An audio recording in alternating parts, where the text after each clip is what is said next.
Hi good morning. ഇന്നത്തെ beans ഭർത്തക്കറി, ഞങ്ങളെ കാസർഗോഡ് നാട്ടിലെ ബീൻസ് ഭർത്തക്കറി.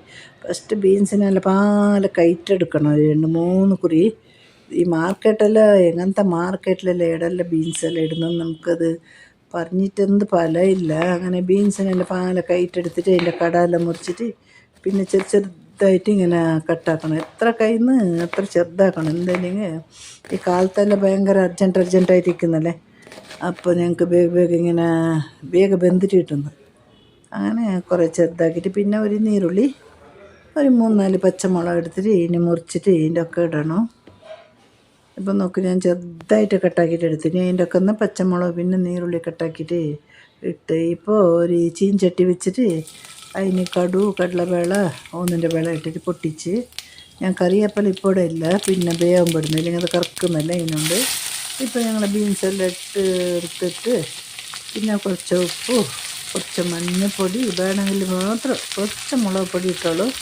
ഞാൻ കുറച്ച് കാരാണല്ലോ, അപ്പോൾ കുറച്ചൊരു 1 സ്പൂൺ മുളക് പൊടി, കുറേ അല്ല. ഉപ്പും അങ്ങനെ ഉപ്പിടുമ്പോൾ നോക്കിയിട്ട് ഇട്ടോളൂ. ഭർത്തക്കറിക്കെല്ലാം ഇതെല്ലാം ഇട്ടിട്ട് നല്ല പാല് മിക്സാക്കണം. മഞ്ഞൾപ്പൊടി പിന്നെ വേണമെങ്കിൽ മാത്രം മുളക് പൊടി, അത് ഓപ്ഷൻ ഇല്ല, ഇടണേ വേണമെന്ന്. ഓരോരോ ടേസ്റ്റിന് ശരിയായിട്ട് ഇട്ടാൽ മതി.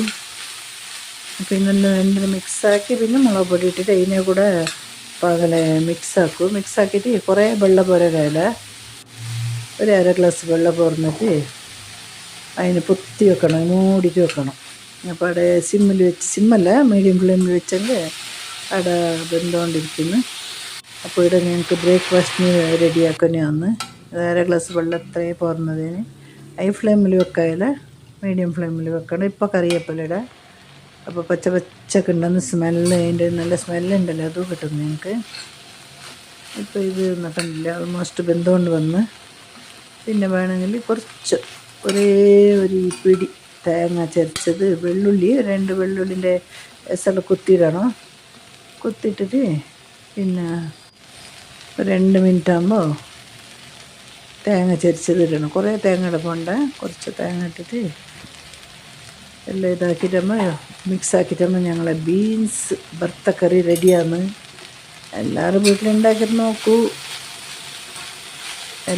നിങ്ങൾ പച്ചക്കറിനെല്ലാം ഇങ്ങനെ ആക്കാം. അപ്പോൾ പിന്നെ പുതിയതൊരു കുക്കിംഗ് ആയിട്ട് ഞാൻ വരാം. നിങ്ങളെല്ലാം സപ്പോർട്ട്, പിന്നെ കമൻറ്റ്, ലൈക്ക് എല്ലാം വേണം. എനിക്കെല്ലാം വ്യൂസ് ഭയങ്കര കുറവ്, വ്യൂസ് തരണം. അങ്ങനെ ഇന്ന് റാഗി ദോശയും ബീൻസ് ഭർത്തക്കറി. എല്ലാവർക്കും ടാറ്റ, ബൈ.